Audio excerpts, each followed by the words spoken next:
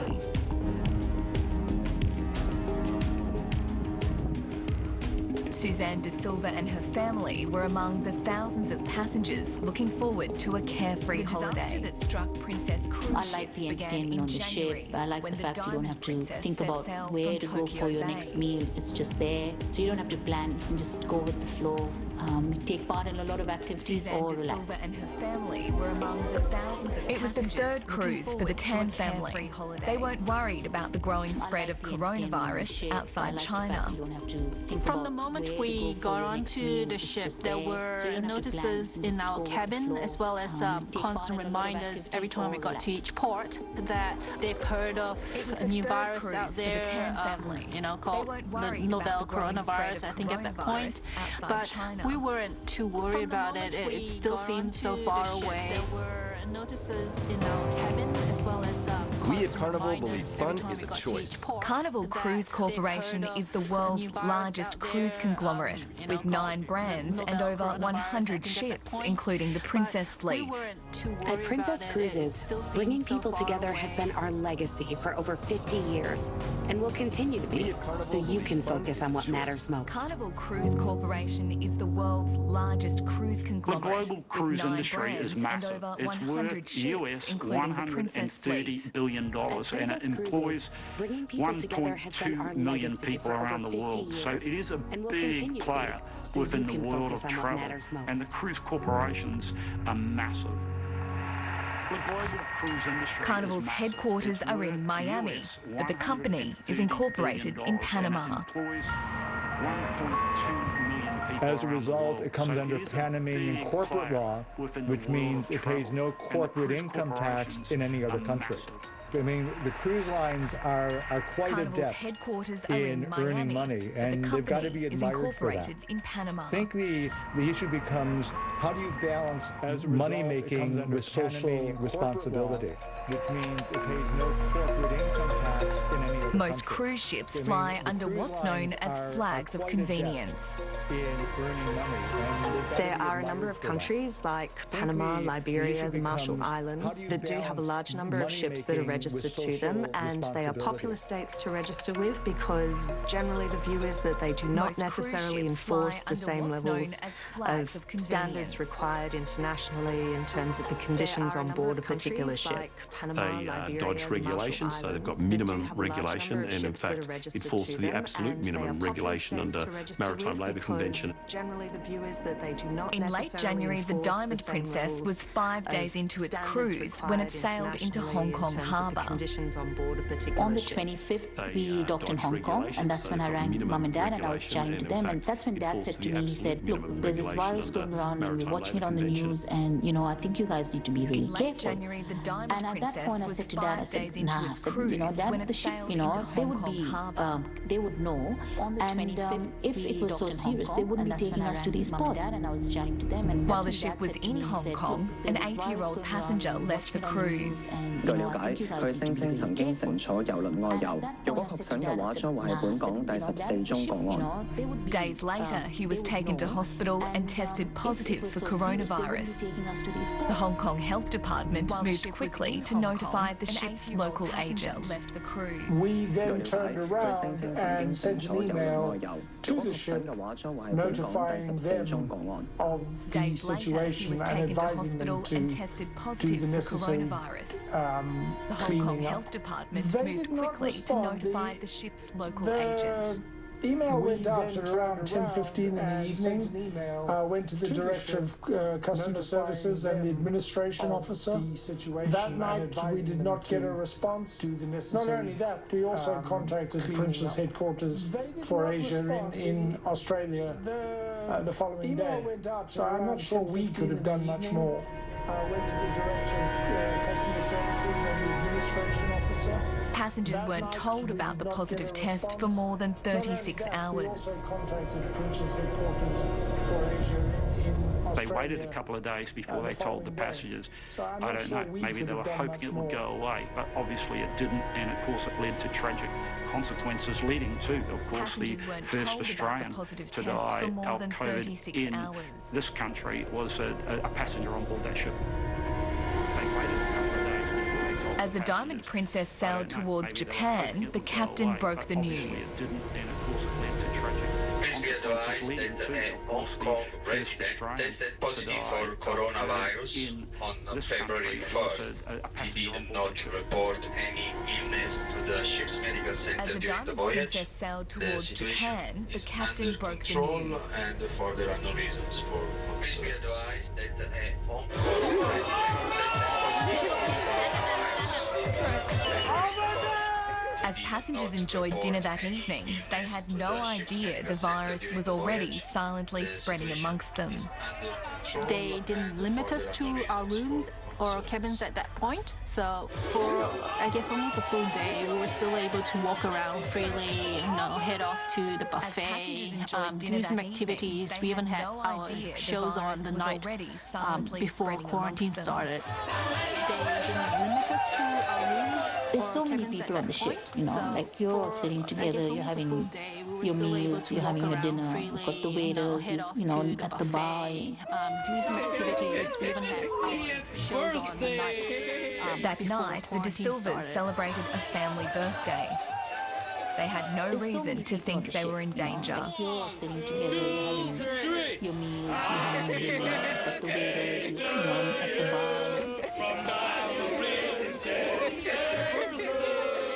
We didn't realize what was going to hit us in a few hours. The Diamond Princess docked at Yokohama the next morning. Japanese officials boarded to screen passengers.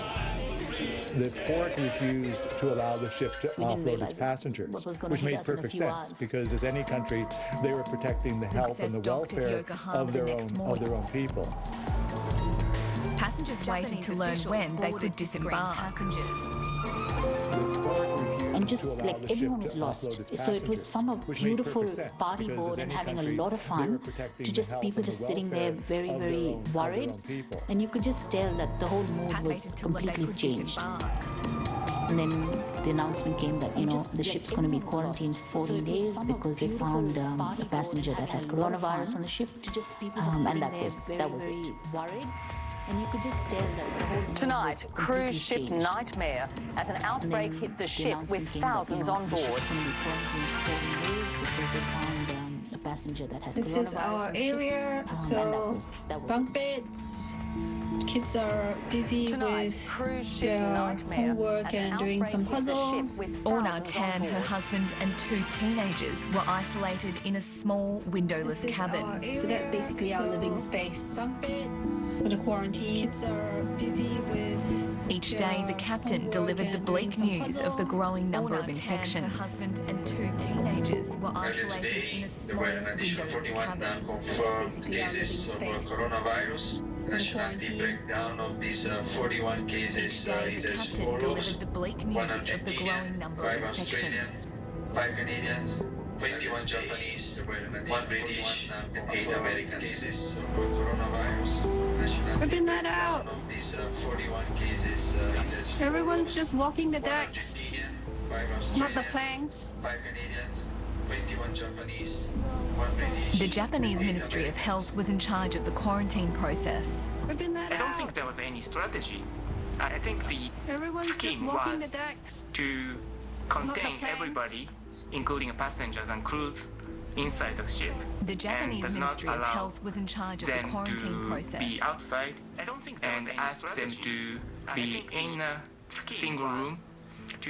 But the most passengers were allowed to go outside the ship 1 or 2 times a day for the exercise. Be outside. Infection control specialist Professor Kentaro Iwata was so horrified by what he saw when he went on board, he posted this video. I was so scared. I was so scared of getting COVID-19 control specialist because Professor there was Kentaro no way to Iwata tell was where so the virus horrified is. by what he saw when No he went green on board, zone, no he red posted zone. this video. Everywhere could have virus, and everybody was not careful about it. COVID-19. Below deck, the galley crew had to keep working to feed guests. These crew members put on a brave face, assuring the outside world they were okay, but some of their colleagues were becoming sick. Even though the majority of the passengers had infections Below before deck, the the galley beginning of crew had to quarantine, keep working later, to feed after the guests. starting of the These crew quarantine, members put spread on a of the brave disease face, occurred assuring the within a outside cruise. world they were And that's okay, not but some surprising of their because they were not colleagues were isolated. becoming sick. Then, subsequently, the crews began to spread the disease to the other passengers, and that resulted in the infection became symptomatic after they disembarked to Japan and other places. Subsequently, the crews began to spread Fear was spreading throughout the ship.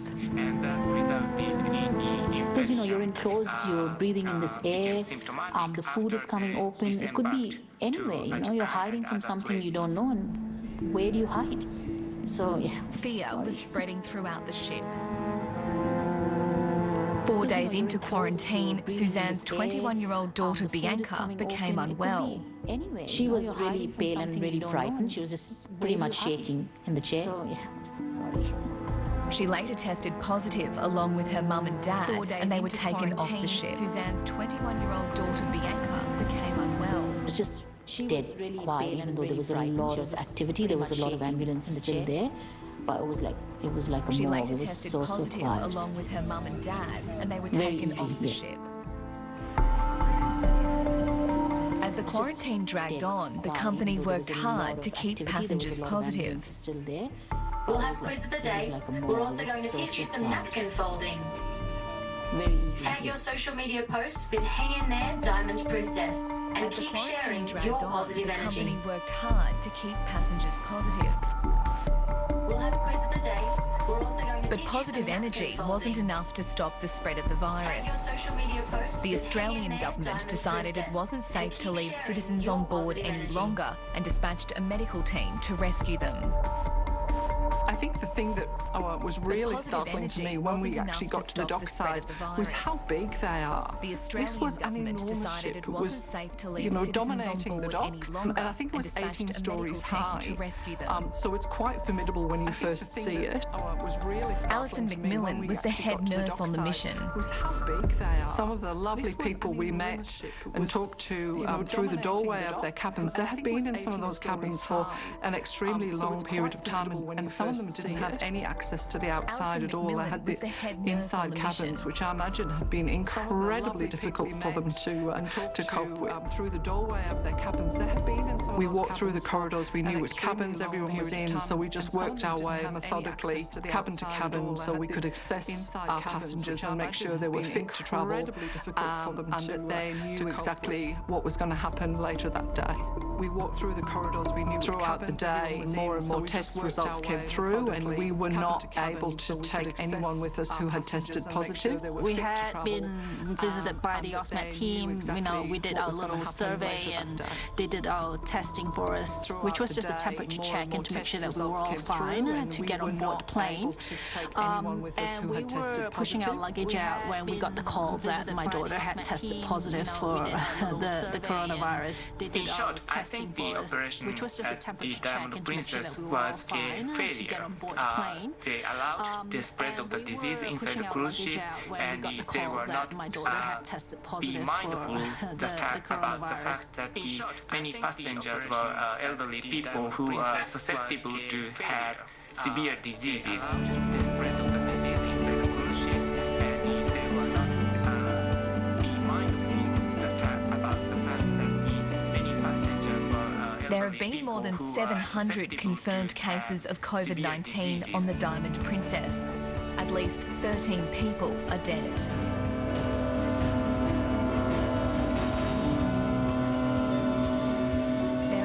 We've learned a lot from the world's top experts and have stepped up our health protocols even more. The company's chief medical officer assured future passengers they'd be kept safe. Carnival was determined to keep cruising. These additional steps, partnered with everybody doing their part to care for their own personal health, will enhance the cruising experience, so it continues to be an exceptional and safe way to travel and see the world. To keep cruising. Going on a cruise after all this happened and continuing running the ships when all this was going on was crazy. Well, I think what was really important with the Diamond Princess case was that it should have been the clarion call to countries dealing with cruise ships generally, because it was the largest number of COVID cases outside of mainland China in February. So it should have become abundantly clear at that particular point in time that cruise ships were going to be both a source of transmitting the disease as well as hubs for the disease as well. It wasn't long before another Carnival ship was hit with coronavirus. Off the coast of California, a cruise ship that's been linked to a coronavirus death in the US remains stranded at sea. In early March, 21 people tested positive on board the Grand Princess. The Grand Princess has been refused permission to berth at any port until it's cleared of the virus. The State Department, in the meantime, is warning Americans against traveling on cruise ships, particularly for people with underlying health conditions. The Australian authorities should have been put on notice, as any other port authority at that particular time, that cruise ships coming in were potentially going to be sources of the virus, and so that steps would need to be taken to manage those particular cases. The Australian authorities should have been put on notice, as any other port authority at that particular time, that cruise ships coming By early March, coronavirus was spreading unchecked around the world, and a new horror was about to unfold. The Ruby Princess was heading to Sydney after a 2-week cruise around New Zealand. Ross Torrance was among those on board. Was spreading unchecked. The coronavirus was in everybody's minds. Everyone was talking about it. I think as the cruise went on and there was more news about COVID-19, I think there was a sense of anxiety on board. We sensed that. Everybody's minds. My husband and I were very careful. We didn't go to the buffet to eat. We always had dinner in the main dining room, and we were in a separate area called Club Class, which is for people with suites on the ship. And I think that, there was definitely a sense of anxiety as the cruise went on, and more news was coming out about the coronavirus and the Diamond on the ship. Under new coronavirus rules, passengers and crew with respiratory symptoms or fever were asked to come forward before the ship docked. As the cruise went on, they made an announcement that the New South Wales health authorities would not be letting us off when we docked, and that they would be coming on board and seeing people that were unwell. As the cruise went on, when health officials boarded the ship, they found more than 360 sick passengers and crew awaiting assessment. 9 of them were swabbed for COVID-19. But despite the risks posed by the virus, the Ruby Princess was already preparing for its next cruise, due to set sail in a matter of hours. There were 3 people just scrubbing our cabin, just really going for it. It was, the smell of the disinfectant was absolutely incredible. We could see the next lot of passengers on the wharf waiting to get on. Tracy Temple was at the terminal with her mum, waiting to board the next Ruby Princess cruise. They wondered why there was a delay. Gossip was going around that 8 passengers had been tested for flu-like symptoms. Tracy Temple was at the and they were just waiting for results to come back, and that New South Wales Health had quarantined the ship, and that they were fumigating. I panicked and went and tried to find somebody from the cruise ship. I found a lady in a white uniform, and I said to her, I would like to ask you a question. I am a kidney and pancreas transplant patient. I want to know if it's safe for myself and my mother to get onto this cruise. And she said that the cruise ship would not let one passenger, let alone all passengers, be put at risk if it wasn't safe to sail. If it's safe for myself and my mother to get onto this cruise. And she said that the cruise ship would not let one passenger, let alone all passengers, be put at risk. I don't know what time we're going to get on, so I thought I'd take a bit of a video. There was a long line about 2 blocks long, and I'm thinking, what is up? So I thought, well, at least the ship will be clean. What passengers didn't know was that boarding was delayed while New South Wales Health awaited the results of the COVID-19 swabs. The tests came back negative. The Ruby Princess was cleared to leave. All the passengers that we've talked to, and we've spoken to hundreds now, tell a similar tale of essentially failures and blunders. You know, they bought a ticket to go on a leisurely cruise. They were never at any stage told about the risks that they would potentially contract a deadly virus on board. The Ruby Princess sailed out late on the night of the 8th of March. There's me in the park and we're just leaving, and it's 5 to 11. Potentially contract a deadly virus on board. The Ruby Princess sailed out late on the night of the 8th of March. Боеприпас из российских арсеналов химического оружия. L'Europe que nous connaissons est trop faible, trop lente, trop inefficace. Und dann, wenn es um Menschen in Not geht, dann gibt es keine Solidarität. Das ist nicht das Europa, das ich mir vorstelle, meine Damen und Herren. Challenging opinion. The Newsmakers on TRT World. Und dann, wenn es um Menschen in Not geht, dann gibt es keine Solidarität. Das ist nicht das Europa, das ich mir vorstelle, meine Damen und Herren. Challenging opinion. The Newsmakers on TRT World.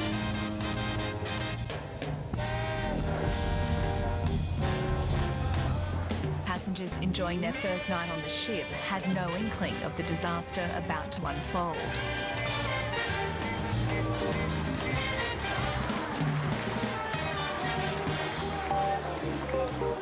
Passengers enjoying their first night on the ship. Maureen Dawes and her partner of almost 30 years, Len Fisher, were excited for the trip ahead. You did a lot of walking around and Maureen Dawes and her partner of almost 30 years, Len Fisher, were excited for the trip ahead. Out of this world, there was a Rod Stewart concert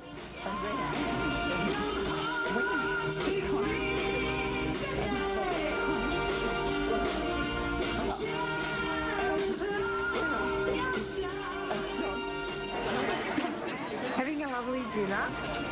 The first few days of the cruise were trouble-free. Michelangelo, there.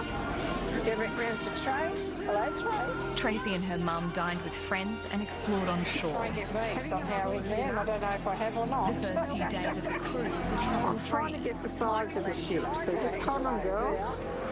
Well, still relax.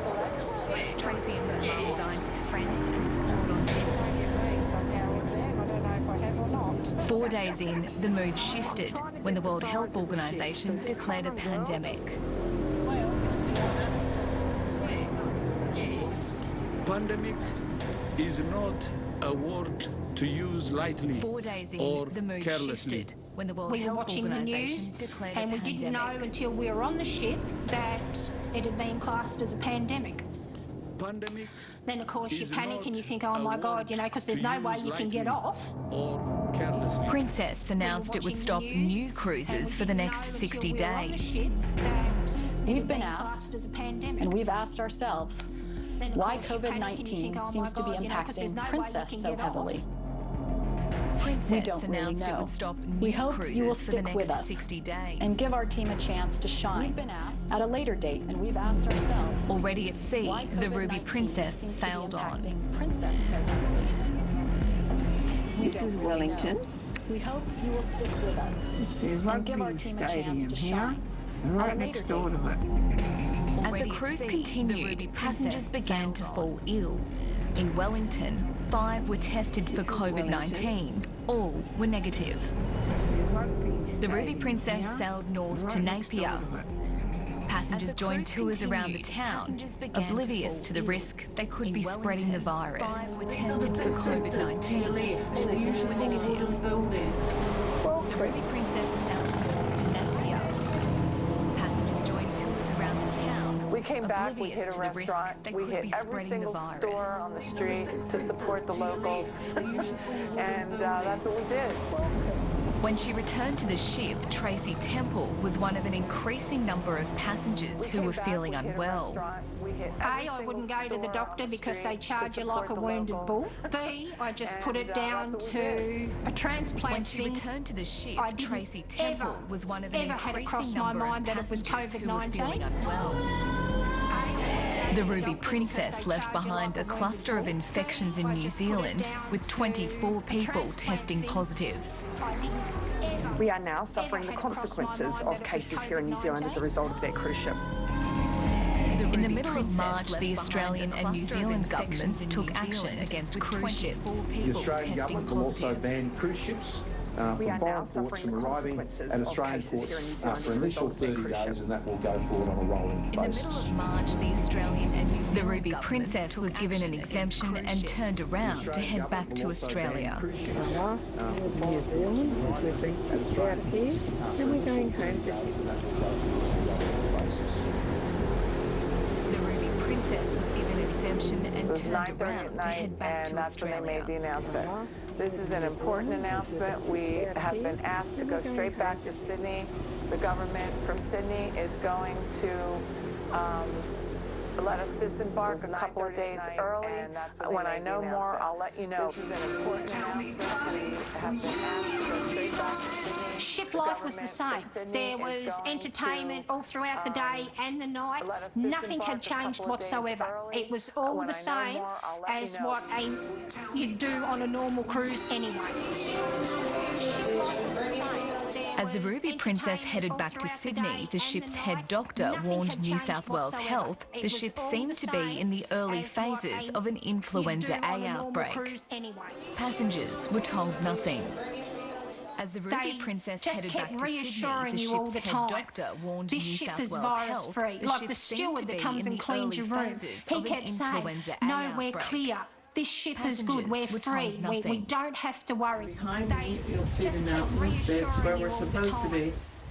They're giving us very little information, but we're very safe and everyone's well. Not aware of any sickness on board this ship. That's when people didn't get the clear message. That when crew should have had, the company should have had the decency to tell the crew what the situation was, because still they were scratching their head and not knowing what the current situation was. That's when people...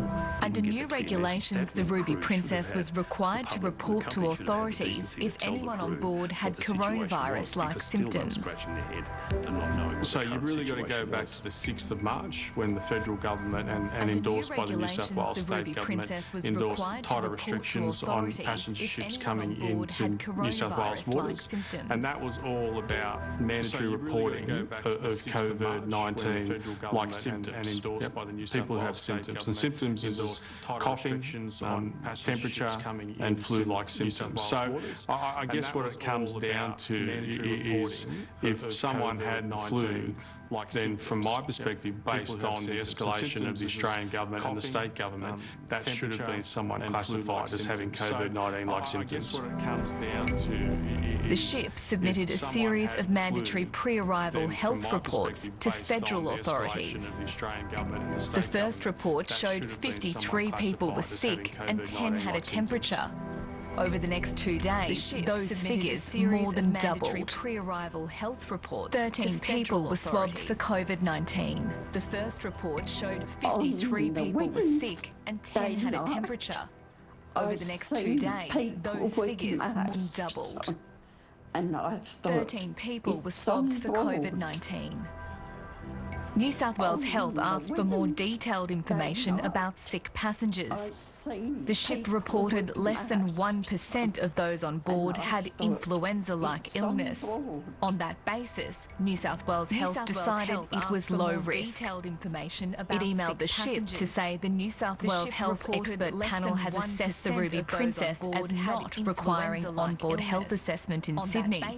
We would, however, ask you to send the samples to our lab for COVID testing. You are free to disembark tomorrow. But New South Wales Health wasn't told when more sick passengers came forward later that day. We know from the evidence that's been given to the Special Commission of Inquiry to date that there appear to be discrepancies between the information that was disclosed to the public authorities and what was really going on the ship. So these inquiries are going to be really important to get to the bottom of the truth and whether there was a real gap in the information and whether there was a cover-up as well in the information that was being provided by Carnival to the public authorities. To get to the bottom of the truth.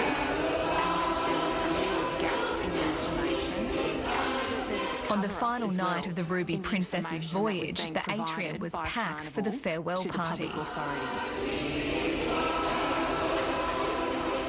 want to say thank you for cruising with us. Thank you for taking your time. Again, I'm going to say this a couple more times, but thank you for being positive throughout all this tumultuous time. You have been amazing. There were people packed together without any social distancing whatsoever. And this happened in circumstances where the ship's captain and the other crew knew that there were sick people on board that ship. These are very serious matters, and again, there are serious questions that need to be answered here.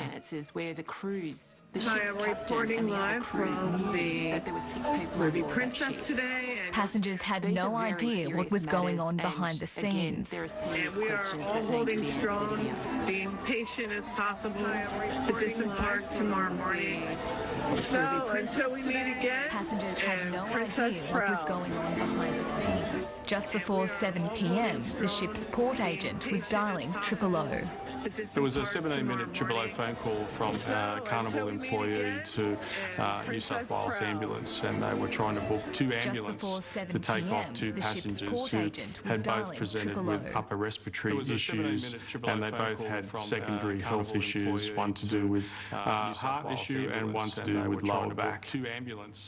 And did they report there was a risk the patients could have COVID-19? Certainly in that phone call, that was obvious to me that they were concerned about that, and personal protection equipment was mentioned, masks, etc., and symptoms of people with the flu. So there was certainly enough concern in that phone call that meant that the ambulance officer who took the call escalated to their supervisor because of their concerns. Of people with the flu. So there was certainly enough concern in that phone call that meant That ambulance supervisor called the New South Wales Port Authority to warn that a ship was coming in with some coronavirus patients on board. The harbour master emailed staff on duty that under the circumstances we've now received from New South Wales Ambulance, please deny the booking. That then caused the Port Authority to have concerns with the Ruby Princess and actually asked them to stop their progression into Sydney Harbour. We've now received from New South Wales Ambulance, after more late-night phone calls, the head of the Port Authority rang a senior manager at Carnival Australia. That manager told the Port Authority boss that the ambulances were not called for COVID-19 related reasons and that New South Wales Health had determined the ship was low risk and had cleared it to berth and disembark passengers. As a result of that conversation, the Port Authority reversed its decision and allowed the ship to dock. So I reviewed a number of 000 phone calls between the Port Authority, between New South Wales Ambulance, radio transmissions between the Port Authority and the ship, email transmission between the Port Authority and the ship. What I was looking for was evidence around COVID-19, like symptoms on the ship that would have clearly rated the ship to a medium or high risk classification. At no time did I find COVID-19-like symptoms mentioned anywhere in any of the paperwork from Carnival or the Ruby Princess. So what does that say to you? Well, it says to me a couple of things. Is that, was there an honest response from the ship, whether that's a captain, doctor or the crew, in relation to the health of the ship as it was coming into the Port of Sydney?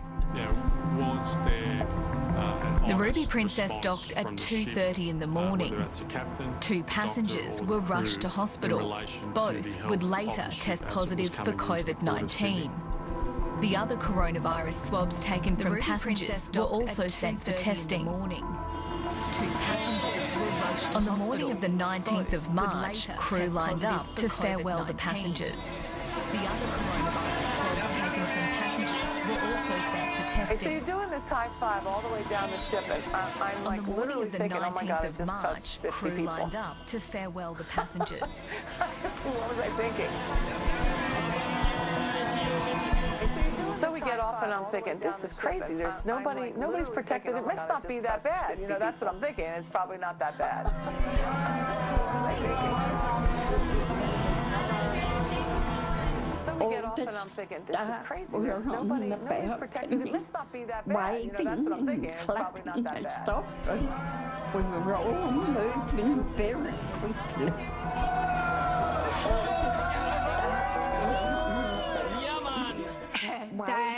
To me, they herded you off like cattle as quick as you could get off, and we had no checks whatsoever. We just went through. I mean, it wasn't a thing because we felt safer on the ship. I mean, we thought we were going to go into the problem. We didn't realize we were going to be the problem. I mean, it wasn't. Diane Fisher's group headed through the crowd for a bus transfer. Then I get on the bus and I'm no sooner sitting down and everybody around me is coughing. I'm like, oh my God, Mike, did you hear that? And then we started getting a little paranoid. Oh my God, everybody on this bus is coughing. Then I get on the bus and I'm no sooner sitting down. It has been a challenging time, but you have done an amazing job. This morning at this event, the guests were crying. They were crying, leaving the gangway, and they had such a great time, and that was all for you. It has been a challenging time. This part, you have done an amazing job. On board the Ruby Princess, the 1,000-strong crew celebrated the end of the cruise, as more than 2,500 passengers scattered across Australia and around the world. On board the Ruby Princess, the 1,000-strong crew celebrated the end of the cruise, as more than 2,500 passengers scattered across Australia and if it caused somebody to get sick or to die. It took more than a day for the 13 COVID tests from the ship to be processed. 3 were positive. That meant thousands of passengers and crew had potentially been exposed to the virus. It took more than a day for the 13 COVID tests from the ship to be processed. You just didn't think it was real. That meant thousands Well, I mean, of starting passengers from the and crew had decision to potentially allow the been passengers exposed to the to virus. sail on that cruise in the first place, and ending with the decision to let them off, knowing there were people that were obviously sick and could have had coronavirus, which we now know they did. I mean, the implications from a public health perspective are very serious. That were obviously sick. When Tracy returned to Brisbane, she tested positive. Which we now know they did. I mean, the implications I nearly lost my life from a public health perspective and my are very transplant as serious. well, because of when Tracy returned somebody's to Brisbane, neglect, she tested somebody's positive. stupidity, and the lies, just the lies that they told. Because as far as I'm concerned, they put the mighty dollar first, and they never put our safety first. And it's absolutely appalling. It's atrocious. Just the lies that they told. In Tasmania, Maureen Dawes is mourning the loss of her partner of nearly 3 decades. Days after they finished their cruise, Len Fisher became critically ill with COVID-19. In Tasmania, Maureen Dawes, she was allowed into his hospital room to say goodbye. Days after they finished their cruise, Len Fisher became critically ill with COVID-19. The most she was allowed into his hospital room to say goodbye. And he said, what a lovely surprise. What a surprise. He said, Maureen, the doctor never beside me bed and told me everything. He said it's not good. And he said, Maureen, the doctor and he kept opening me sides and told me everything. The doctor was not there. And I sat away from him and he kept put his hand up. Don't come near. Somebody needs to be held accountable because, yes, New South Wales Health let us disembark the ship, but Princess Cruises put us on the ship to begin with. And I think all this debacle with the Diamond Princess, they should have cancelled the cruise before us and ours to safeguard us, because they have a duty of care to begin with, or supposedly a duty of care to look after their passengers. They should have cancelled the cruise before us. Accusations flew over who was responsible for letting passengers disembark. The decision to allow them off in relation to the health and biosecurity issue was one for New South Wales Health.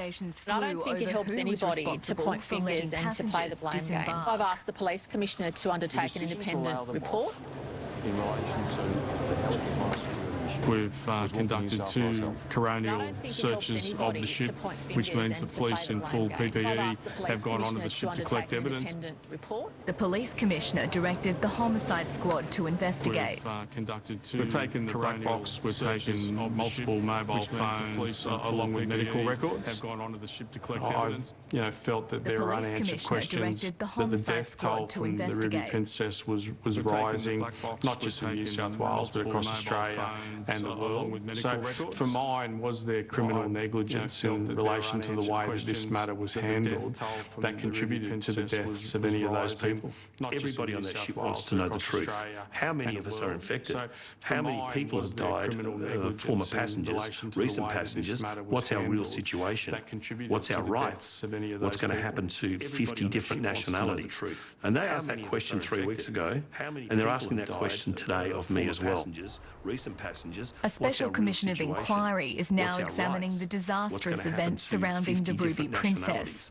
I would have liked to have done a lot more testing on cruise ships. The Health Department has been asked to explain the decisions it made. Inquiry is now examining the disastrous events surrounding the Ruby Princess. Is there anything you want to tell me as to why I should not draw the conclusion that there has been a reprehensible shortcoming in New South Wales Health in that regard? Is there anything you want to tell me as to Commissioner, why I all I should not can draw the conclusion say is that I'm very sorry it turned out the way it did. It was not our in intention. New South Wales Health in that regard? Myself and my colleagues at the Public Health Unit were working very hard on this. Say is that I'm very sorry it turned out the way it did. It was not our intention. We did what we could. Myself and my colleagues at the Public Health Unit were working very hard. And if we could do it again, it would be very different. We did what we could. The cruise company insists it did nothing wrong. Ruby Princess fully reported its health status using the official federal and state maritime reporting systems. We take these obligations very seriously and strictly adhere to them. Fully reported, Ruby Princess was considered low risk for COVID-19 when she returned to Sydney last week. Even so, our onboard team had taken no chances. Adhere to them. They required guests who'd reported flu-like symptoms to self-isolate in their cabins. The medical team was asked to provide swabs for testing, and they were provided when Ruby Princess arrived back in Sydney. Our guests could disembark Ruby Princess because that was the official health clearance process that existed at the time, and they were provided when Ruby Princess arrived back in Sydney. Our guests could disembark Ruby Princess because that was the official health clearance process that existed at the time.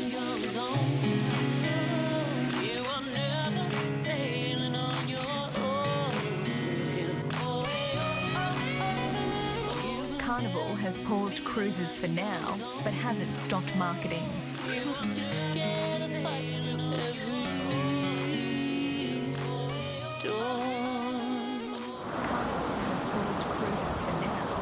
North of Miami, travel agent Diane Fish is recovering from COVID-19.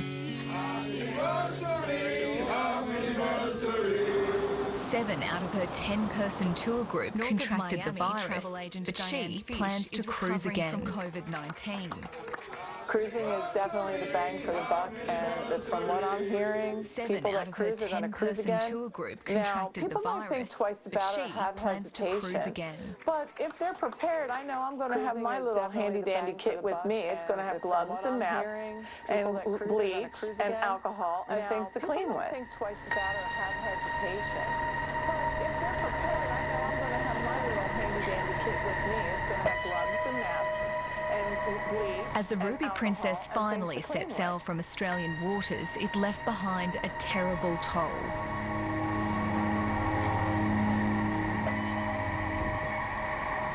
As the Ruby Princess at least 850 passengers and crew have contracted COVID-19. 24 are dead. My opinion is that they should put it somewhere out in the middle of the ocean and at least sink it. 850 passengers and crew have contracted COVID-19. 24 are dead. You're not getting me on a cruise ship ever again. They should put it somewhere out in the middle of the ocean and sink it. You're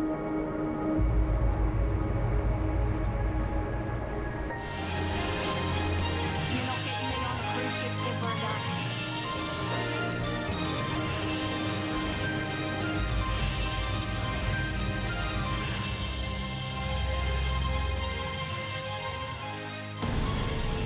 Fake news isn't just a buzzword. It has real consequences. World leaders, billion-dollar companies, and social media giants all have their agendas. And when information can travel across the globe with just one click, lies can easily appear to be truths, and fiction can become fact. That's why here on Double Check, we break down what's really happening by fact-checking the powerful, holding them to their promises and exposing their double standards. We're going to keep you informed about what's really going on. Double Check on TRT World. Exposing their double standards. We're going to keep you informed about what's really going on. Double Check on TRT World.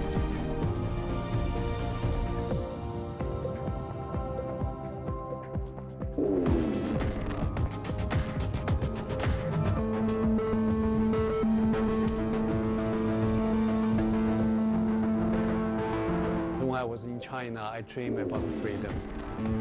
Only after I landed here, I suddenly understood the real meaning of freedom. It is not something given. It is paid for through pain and suffering. Pain is a stage of transition from one culture to another. It is not something given. It is paid for through pain and suffering. Pain is a state of my name is Gu Xiong. I'm an artist and professor at University of British Columbia in Vancouver. So this is my studio. Gu Xiong. I'm an artist and professor at University of British Columbia in Vancouver. So this is my studio behind there. Wow. This one is my photograph based on my trip back to China. I came to Canada in 1989. I came from Chongqing. I come to Canada because I want to make the artwork I like, which I couldn't do it in China. I came from Chongqing.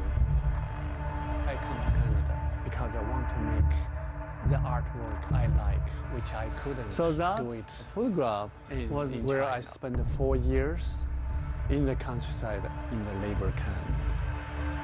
And we wear these rice grass shoes, walking for 100 kilometers, carry on heavy stuffs on our shoulder. We wear this rice grass At the time, there was no hope for us. For 100 kilometers, every night I was doing sketches, heavy stuffs on our shoulder, and trying to find my hope at the time inside of myself. Then I found art is meaningful to my life. I can hold myself. I can go through the very difficult time inside of myself. Then I found art is meaningful to my life. I can hold myself. I can go through the I came here for freedom, looking for the better life, but end up to be a busboy in the university cafeteria. It was big shock. I came here for freedom, looking for the better Every day I map in the table, pick up garbage bags. Then I saw students crush Coca-Cola cans after a drink. Every day From that moment, I had my inspiration. Pick up garbage bags.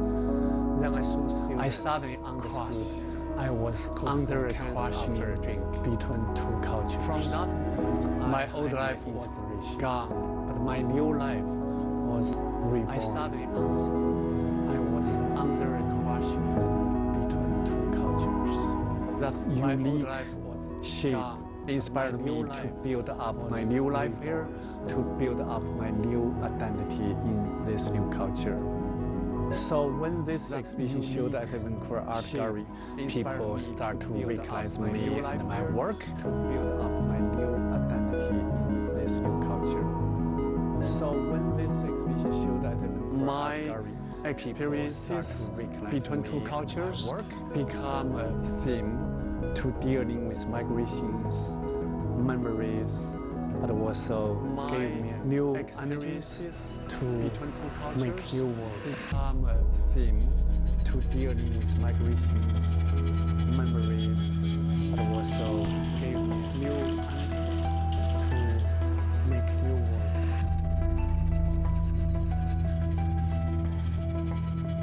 So this was the first electronic device we have bought in Vancouver, because at the time my wife and I had to go out to work, so my daughter had to stay home, by herself. So we tell her, only you pick up your phone when you heard your parents' voice. Every break time, first thing was to call home to make sure she was fine. Pick up your phone. So many pains that every minute, every second, every hour was to call every day, every year. My experience from China to here is always come with a pain. Every second, every hour. Who is the next one want to show the work? My experience cultural transition is not just 5 years, 10 years, is for lifetime. There's always something you have to do. You have to always keep going. cultural. So that's why on my cell phone I have the logo Go. Keep going. You cannot stop. You have to do. You have to always keep going. So that's why on my cell phone I have the logo Go. Keep going. You cannot stop. At TRT World, we try to untangle what's happening around the world. We analyse decisions made by the international community and by politicians around the world and the effects they will have on the lives of ordinary people. We analyse decisions whether it's military operations, elections or the economy. And the effects they will have. We make sure that every angle is covered. Whether it's military operations, elections or the economy. We make sure that every angle is covered.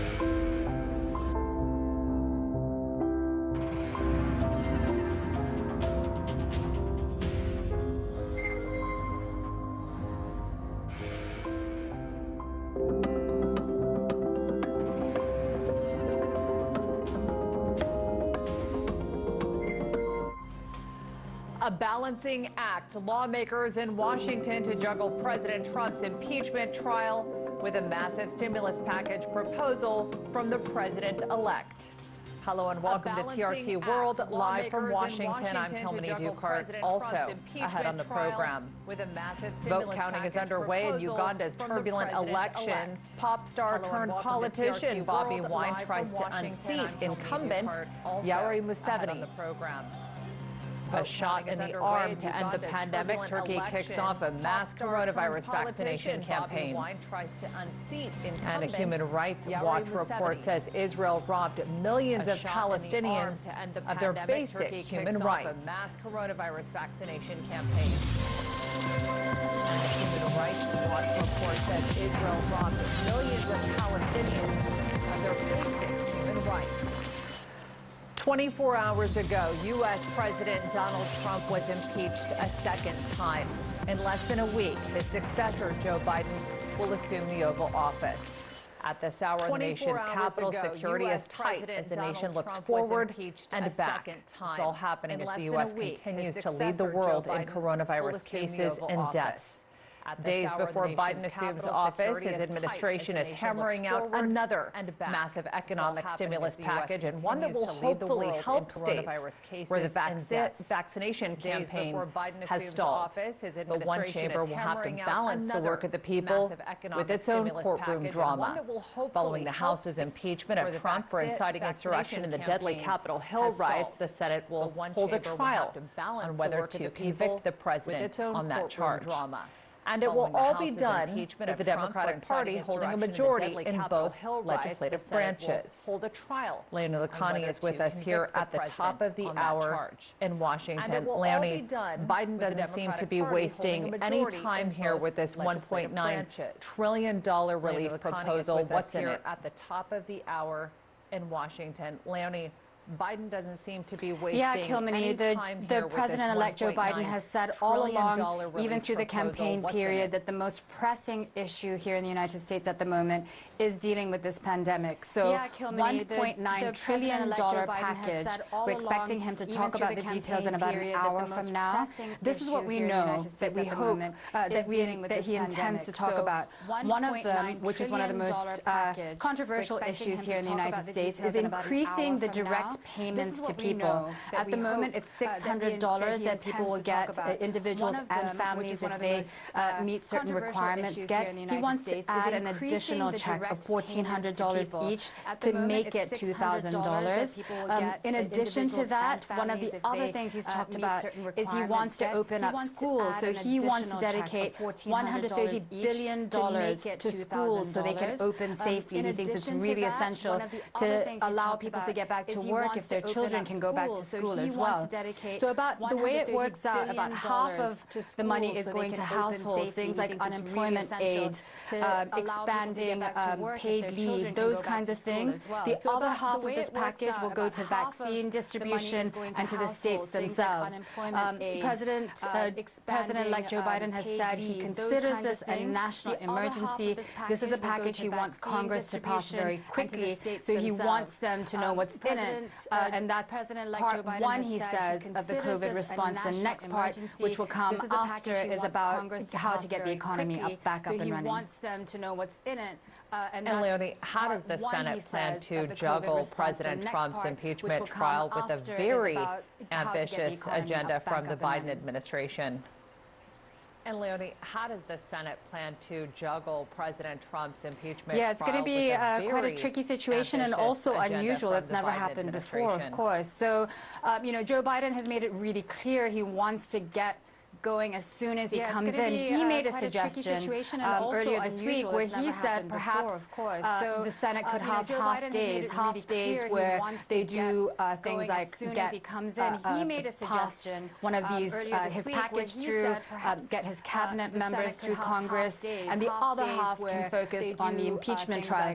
Given the fact that the Senate will be controlled by Democrats after Joe Biden's inauguration, they can set whatever rules they want. If they choose to have this trial, they could set the rules. So half the day is for the trial and half the day is for this kind of thing. The other option is, another thing that's been talked about is whether they wait the 100 days of Joe Biden's presidency before they start looking at the trial. A lot will have to depend on how Republicans plan to vote when it comes to the Senate trial. They need 17 Republicans to vote in favor of a conviction. So those are the types of things that will play into whether they have this trial at all. But if they do, those are some of the ways they could potentially have it. Republicans to vote in favor of a conviction. Nothing is winding down here in Washington. Everything is ramping up. Landon LaConnie, thanks for that update. The National Guard has now been deployed following last week's assault on the Capitol building, and security is tight ahead of Biden's inauguration, with agencies citing a number of threats. Sarah Firth is on the ground here for us in Washington. Sarah, it is almost impossible to move around anywhere near the downtown area, and that gridlock seems to be getting worse every day. What are you seeing? Sarah, it is almost impossible to move around anywhere near the downtown area. Yes, Kilmeny, it is a heightened state of alert and security here in Washington, D.C., of course, following the January 6th Capitol riots and ahead of President-elect Joe Biden's inauguration. Let me just show you what's going on here, because we're in front of the Capitol building, or as close as we can get. And you can see in the background there, you've got police officers, you've got the National Guard that have been deployed, you've got this black fence that has been erected around the Capitol building that is being guarded by National Guard forces. And National Guard forces from a growing list of states are moving into Washington and moving into position to secure the Capitol. As we said, this is after the January 6th Capitol riots and ahead of Joe Biden's inauguration. But we've been speaking to security and intelligence officials who say there are still huge questions that haven't been answered as to what exactly happened during the January 6th Capitol riots, why it happened, and that raises serious questions about the security around the upcoming inauguration. Take a listen. January 6th Capitol riots. These unprecedented scenes shocked the world as pro-Trump protesters stormed the U.S. Capitol building. I've never seen anything of the magnitude of what occurred in connection with our Capitol being assaulted. The U.S. Capitol Washington, D.C. is now a capital reeling from the siege. The National Guard stands behind a newly erected fence. Washington, D.C. These flowers were laid for the Capitol Hill police officer who died from injuries sustained during the raid. We asked retired FBI Special Agent Richard Marquis his assessment of why the Capitol Police was so ill-prepared. We asked retired FBI Special Agent question has been answered at all. I know that the former chief of the Capitol Police said that he tried to get through political channels assistance through the National Guard or the former Washington Metropolitan Police Department, but said he was rebuffed that he tried what he thought were political channels, and he was not able to stand up additional resources. Now prosecutors have launched an investigation into what took place and are expected to arrest hundreds tied to the Capitol riots. But for many, this is all too little, too late. And are expected to arrest hundreds tied it made me sad. I've always been proud to be an American, and I've taught police officers all around the world. I've always been proud. It made me sad. I've always been proud to be an American. We, the United States, most people that I have worked with, have had the ability to get along, cooperate, share. We may have differences, but we have that ability to work together. And it seems to me that last Wednesday changed everything in my perception, the perception of a lot of Americans, and probably with a lot of people around the world.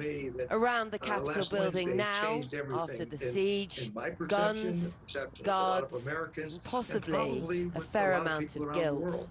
We're standing just across the street from the black fence that now surrounds the U.S. Capitol building. We saw with our own eyes that during the January 6th Capitol riots, the Capitol Police were not prepared for what was coming. Why? We saw more than a week later, and that question has still not been fully answered. And it raises questions about whether these security personnel are ready for Joe Biden's inauguration. Still not been fully answered. And it raises questions about whether Kilmeny, you heard those very emotional words from the former FBI special agent there, and that's rhetoric that I've heard repeated from numerous intelligence and FBI sources, a very, very emotive language describing what they saw on January 6th. One man saying he was heartbroken by what we saw. That is from the intelligence community, so there is, of course, huge concern that there are those unanswered questions that remain. Now, the DC police chief has said that by next week there's expected to be at least 20,000 guardsmen that are in position to guard against violence. I'm just going to show you one more time what's happening here outside the Capitol building as you've got those National Guards already deployed, and the numbers are just growing every day as they come in from various states. You've got these huge roadblocks that are taking place absolutely everywhere. We've heard from the FBI director, he told Mike Pence that they're seeing an extensive amount of chatter about potential inauguration violence. There is one thing on everyone's minds here in the intelligence community and amongst Americans that we're speaking to on the streets, and that is that when the inauguration happens, that they are able to prevent a repeat of the violence that we saw taking place around the Capitol building last week. And that is that when the inauguration happens, Sarah, great to have your reporting on the ground here in Washington. We really appreciate that update.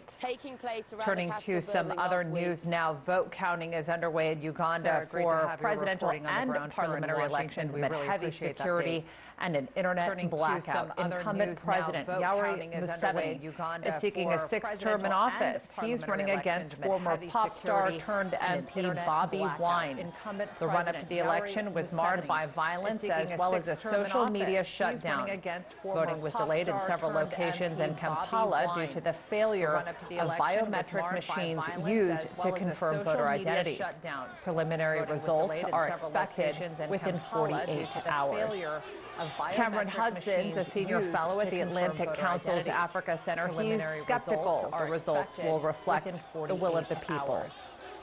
Cameron Hudson's a senior fellow at the Atlantic Council's Africa Center. The U.S. Embassy decided that it was not going to send election observers to the polls because so many domestic and international observers have been denied their observation card. So there's already a recognition, even before these elections started, that there were gross violations in the lead up to them, and I think that we'll see that reflected in the outcome and in the statements that get made as a result. Well, I think first of all, we have to look at the generational divide in the country. 70% of the population is under 30 years old, and I think by and large, that group of people are not big fans of President Museveni. So we're looking at really an older generation who see him very much in the vein of a liberation figure, in the overthrowing the previous dictatorial regime. And so I think there are a lot of people that also see him as having delivered economic growth, development, and other gains, certainly on the economic side. But I think where we're seeing a real repressive response from Museveni is on the social, political, and personal freedom side. And that's why I think you're seeing a lot more young people agitating for change right now. Half the country has only lived under Museveni's rule, and they are clearly ready for a change. Whether those opposition parties are ready to rule, I think is a question, but until we take that chance, we will simply never know. And they are clearly ready for a change. Whether those opposition parties are ready to rule, I think is a question. Still to come, the war in Syria is raging on, but in the north of the country, life is finally changing. And a sprint across the sand to be crowned the fastest camel but in the north of the country, life is finally changing. And a sprint across the sand to be crowned the fastest camel. We are all about ideas, from the brilliant to the bold, the creative to the controversial. Ideas get us talking, and this is where the conversation happens. Did you think there'll be winners and losers? Or was that far too simplistic? Ideas to change the world, to change people's minds, to challenge perspectives, maybe to transform lives. It is sometimes provocative, challenge perspectives, it is always informative. It is sometimes provocative. And that's why tech companies have to be held to account. Roundtable, it is with me, David Foster, on TRT World. And that's why tech companies have to be held to account. Roundtable, with me, David Foster, on TRT World.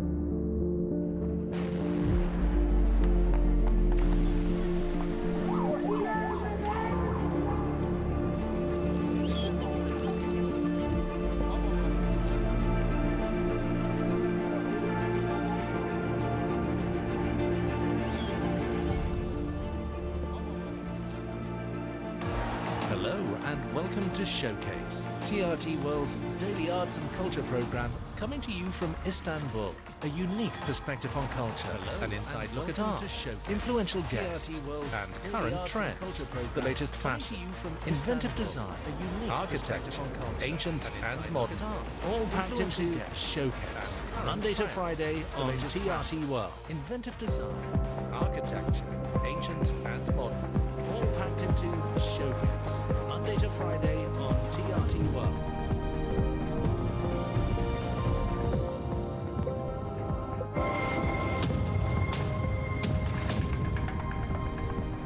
Welcome back to TRT World. A reminder of our top stories.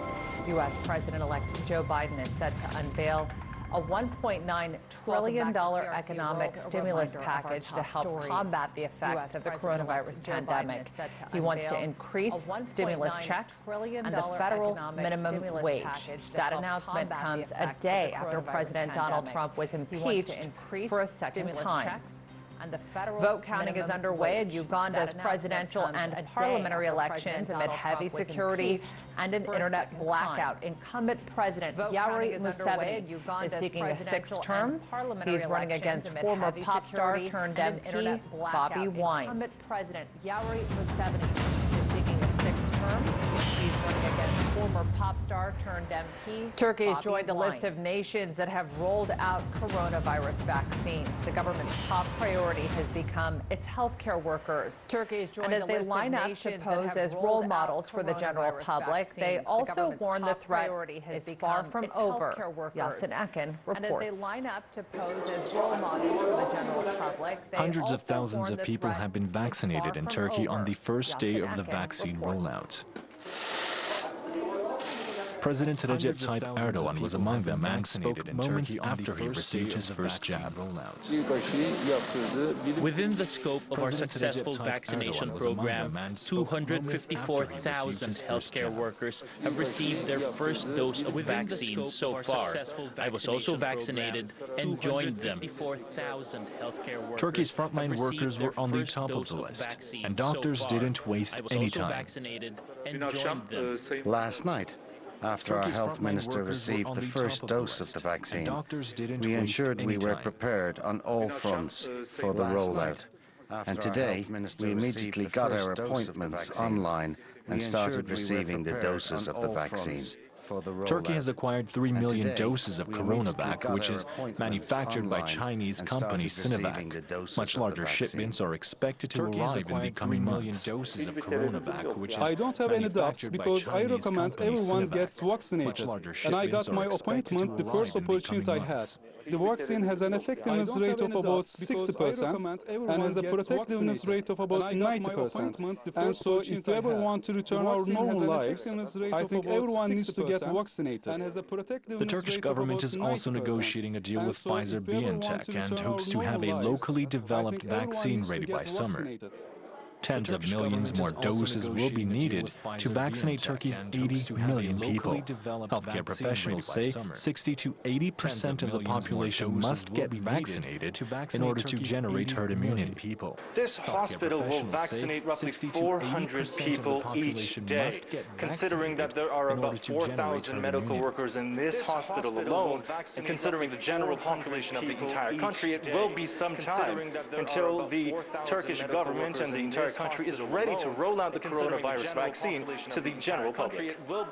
Turkey's health ministry says once health workers are done, it will then prioritize other high-risk groups and patients who have never tested positive for the virus.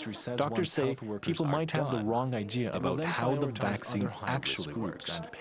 Many believe vaccines are a cure, but the purpose is actually just to prevent severe symptoms.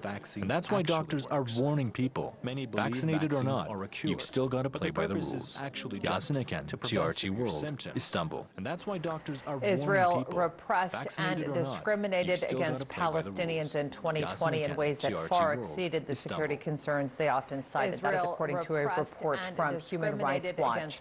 The report says Benjamin Netanyahu's government robbed 2 million Palestinians in the Gaza Strip of their freedom of movement by continuing the generalized travel ban for a 13th year.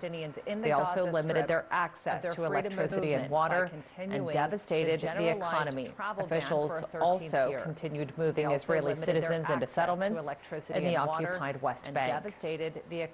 Khalil Jashan is the executive director at the Arab Center here in Washington. He says despite the international community being aware of Israel's actions, no action has been taken against Israel. He says despite the international community being aware of Israel's actions, states the obvious.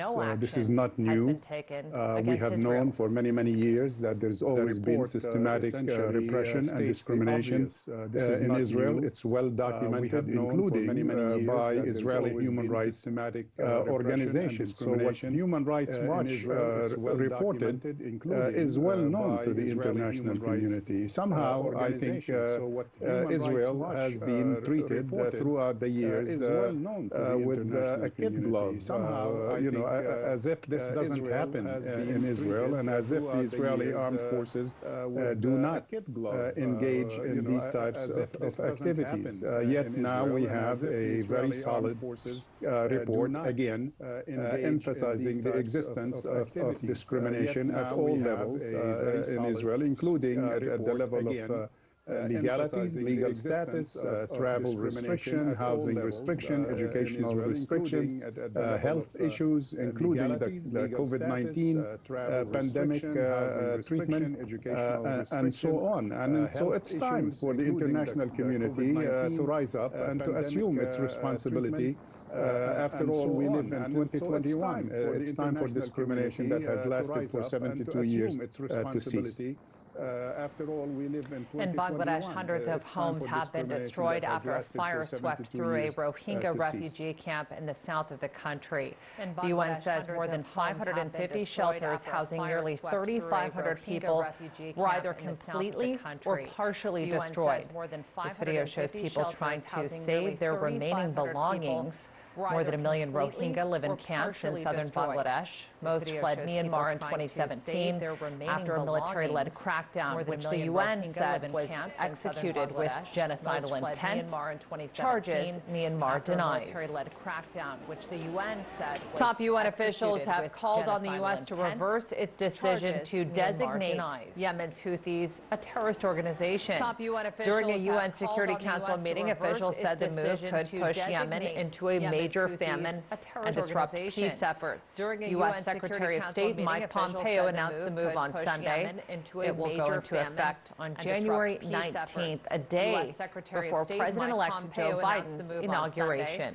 It will go into effect on Argentina's President Alberto Fernandez has signed a law legalizing abortion. Congress approved the historic bill in December. It allows women to choose to terminate pregnancies in the first 14 weeks.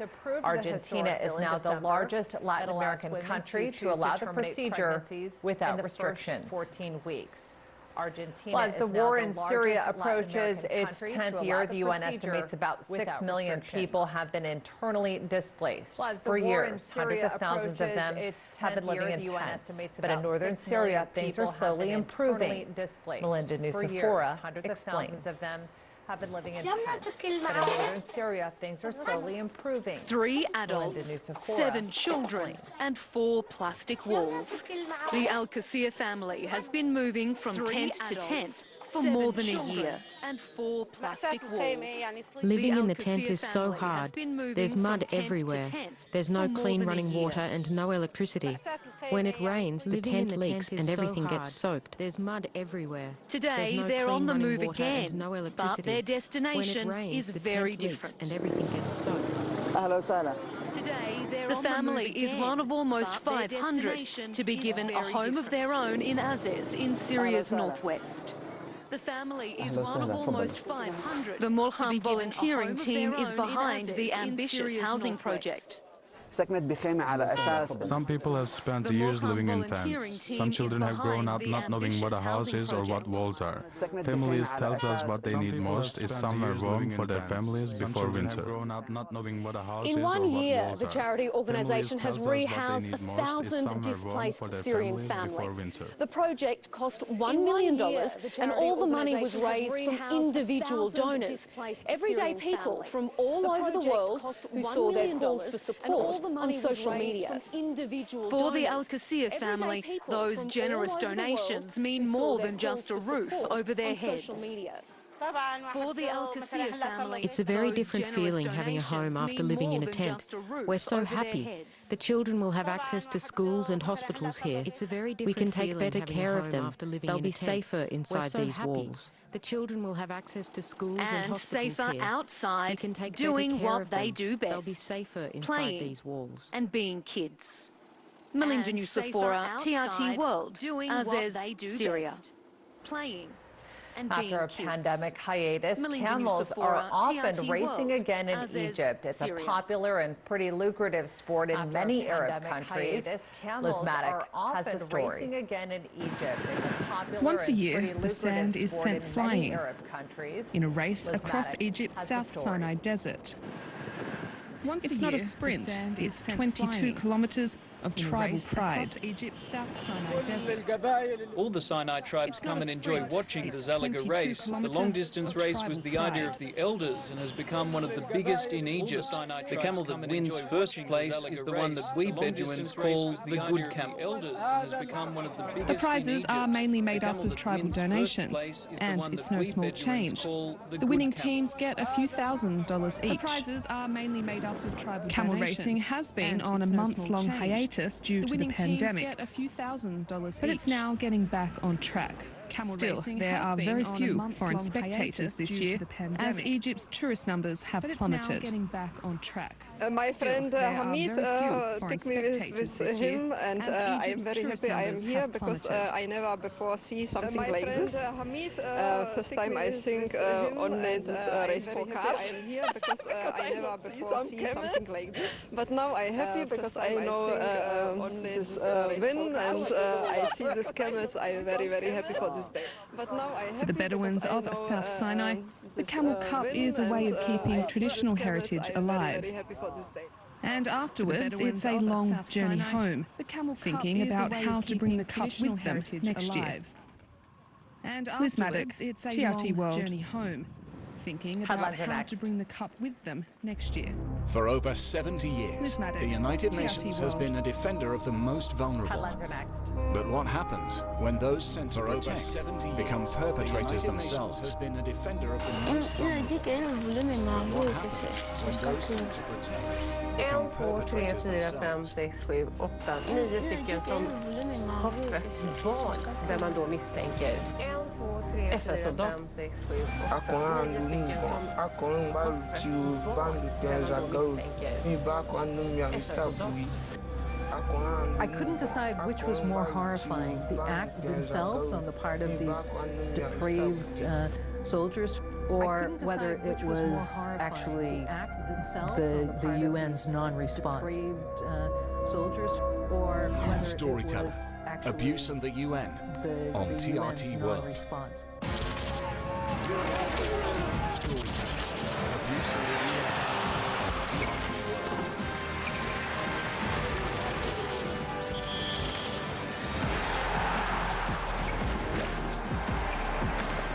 No, it's much more important. Beyond the game. On TRT World, it's much more important. Beyond the game. We're currently driving towards the TRT World. The cause of the explosion is smoke and debris. We do now have a confirmed report of You're on the ground, there's a lot of commotion. The social media outlets. Reports of the explosion are now spreading like wildfire. People are clearly shaken by what has been a horrific incident. Wildfire. People are clearly shaken by what has been a horrific incident. You're watching TRT World live from Washington. I'm Kilmany Dukart. A reminder of our top stories. U.S. President-elect Joe Biden is set to unveil a $1.9 trillion economic stimulus package to help combat the effects of the coronavirus pandemic. He wants to increase stimulus checks and the federal minimum wage. That announcement comes a day after President Donald Trump was impeached for a second time for inciting insurrection in the deadly Capitol Hill riots. In Uganda, vote counting is underway in the presidential and parliamentary elections amid heavy security and an internet blackout. Incumbent President Yoweri Museveni is seeking a sixth term in office. Singer-turned-MP Bobby Wine is the strongest among 10 opposition contenders. Preliminary results are expected within 48 hours. Turkey's President Recep Tayyip Erdogan has received one of the first doses of the CoronaVac vaccine. Turkey has started its rollout of the vaccine, beginning with healthcare workers. The campaign is seen as key in reducing the spread of the virus. Applications for getting vaccinated are good, and performance in our hospitals is pretty good. All the doctors and nurses are working really hard. The process for one vaccination is very short. It is implemented in a very easy way. Vaccination takes 5 minutes, and resting takes another 15 minutes. It is implemented in a very easy way. Israel repressed and discriminated discriminated against Palestinians in 2020. That's according to a report from Human Rights Watch. That report says Benjamin Netanyahu's government robbed 2 million Palestinians in Gaza of their freedom of movement. Officials also continued moving Israeli citizens into settlements in the occupied West Bank, which is considered a war crime. In southern Bangladesh, hundreds of homes have been destroyed after a fire swept through a Rohingya refugee camp. The UN says more than 550 shelters, which housed nearly 3,500 people, were either completely or partially destroyed. And Argentina's president, Alberto Fernandez, has signed a law legalizing abortion. Congress approved the historic bill in December. The news continues on TRT World after Straight Talk in December. The news continues on TRT World after Straight Talk.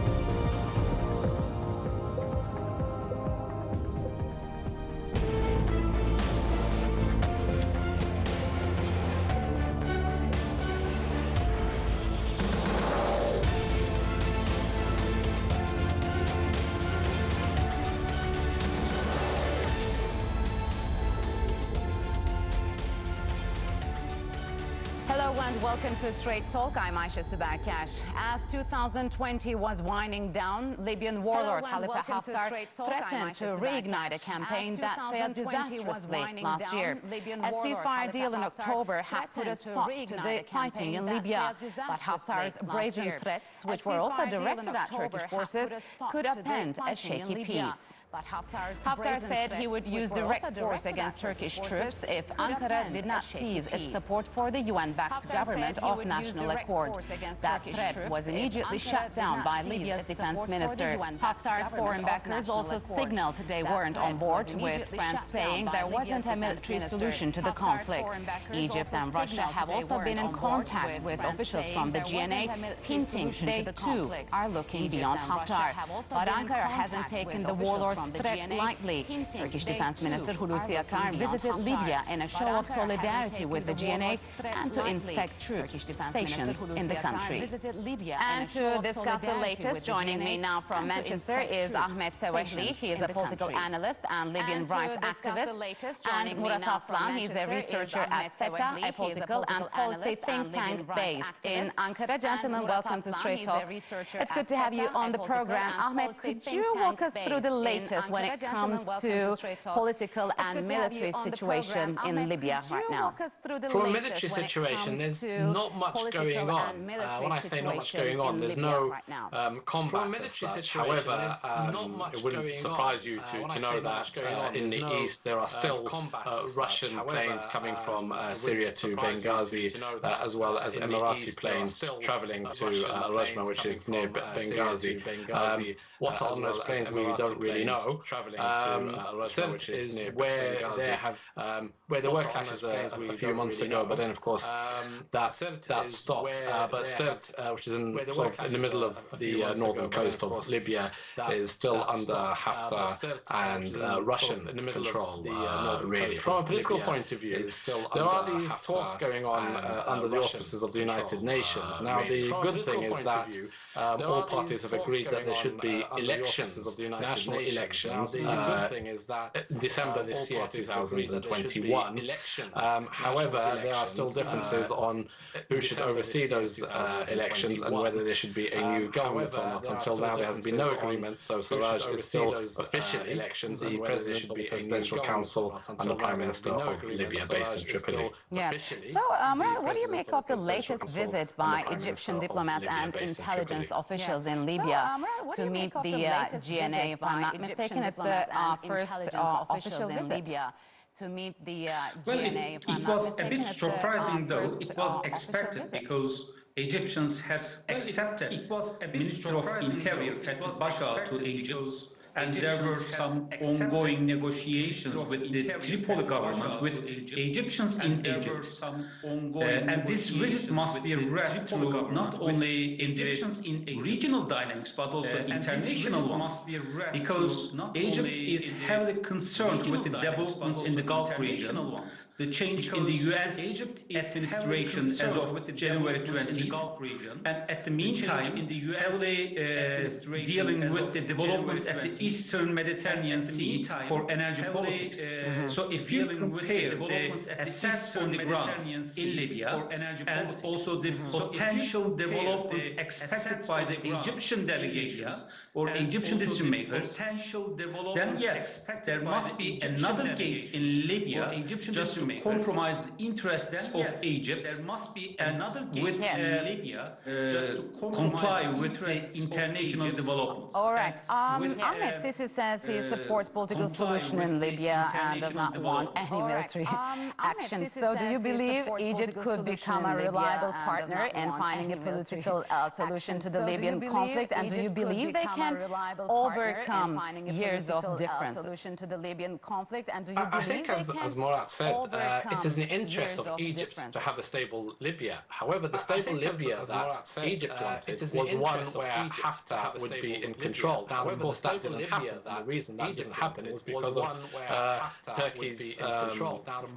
Turkey's assistance to the Libyan government at the Libyan government's request, and put a stop to Emirati, French, Russian, and Egyptian forces, basically, and their quest for gaining control of Libya. So I think it's a good thing that the Egyptian government is now seeing sense, and possibly most, due to the Trump administration coming to an end. And I think it is time for the region to see that a stable Libya, a democratic Libya, is the only way forward for all concerned. A stable Libya. So, Murat, how could a close cooperation between Tripoli and Cairo impact Ankara's presence in Libya? Tripoli and Cairo. To the final extent, these countries are sovereign and can easily establish any political dialogue among themselves. It's nothing to do with Turkey or any other state. On the other hand, Turkey invested a lot into GNA and does not have any expectation regarding the future of Libya, though. And Turkey has an expectation to have future relations at the line of cooperation and collaboration, not only in military terms, but also in political terms. And Egypt may also be included to this course, because if Egypt says, okay, we are together with Turkey and GNA to work together to assist Libyans to build a democratic state, then why not? I think Turkey is open to every alternative, including Egypt. So, Ahmed, is Egypt, can we say, slightly loosening its ties with the United Arab Emirates and moving more towards the Russian policy? And if so, where also does that leave Turkey? Russian policy? I think we have seen just in recent days how the United Arab Emirates is being more and more isolated. And Egypt, in the end, is going to go along a course which is in its own interest. Now, you asked earlier on whether it would be a reliable partner. I think it would be a partner. I'm not sure about its reliability. In terms of democracy, of course, there is no democracy in Egypt, so there's no way we can rely on Egypt to ensure democracy in the country. However, I think what is happening at the moment in the country is that there is a stalemate in terms of military. The Egyptians have realized that there is no way that Tripoli can fall now with Turkish forces in the west of Libya, which weren't there 18 months ago in the west of Libya. So, Murat, why do you think Haftar made those threats against Turkey? Why do you think Haftar made those I think Haftar is struggling nowadays because he is defeated from the south of Tripoli, has lost a vast territory that the population of Libya, like 2/3 of the overall population, lives at the northwest under GNA, and a probable election means he will be defeated in political terms. And at the meantime, don't forget, in the USA, Haftar is sued by a family for the crimes he committed during the crime. What does that mean? Then Haftar must stick to a course that includes himself, and Russian support along with the UAE will push him to be more aggressive in the coming days, because he will not be included in the election process in the coming days. So, Ahmet, what do you think the EU and Russia would stand in Libya's future? Should one expect a more assertive and a unified approach from the European Union, or has the EU lost Libya to Russia? The EU, first of all, has lost a lot of credibility. And the reason behind this is, of course, the French position, which military, logistically, diplomatically,